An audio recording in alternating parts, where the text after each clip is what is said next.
atbildēšu uz komentāru, kurš atnāca no iepriekšējiem video, tur, kur bija tēma par to, ka sievietes pašas ir izvēlējušās, ka atrodas nelaimīgās attiecībās, un uzrakstīja komentāru to, ka sievietes gaida bagātos.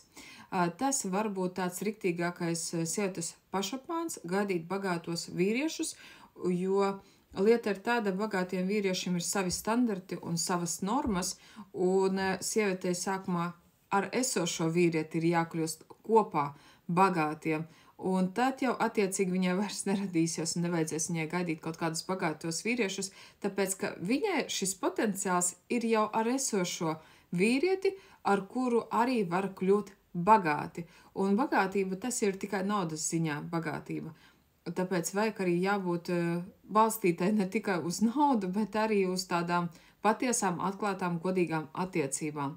Tāpēc sievietēm noteikti nevajag gaidīt, bet jau ar esošo vīrieti padomāt, ko tu varētu tādu darīt, lai izietu attiecībās jaunā, foršā, savādākā līmenī, un tas viss ir iespējams, tikai jāsāk meklēt savas iespējas, savas priekšrocības. Tev noteikti tādas ir, bet tikai jāsāk variantus meklēt.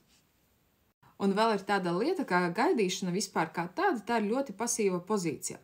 Un ir svarīgi apzināties to, ka nevajag neko gaidīt. Ir jāsāk darīt ar esošo vīrieti un pirmām kārtām jau mainīties pašai.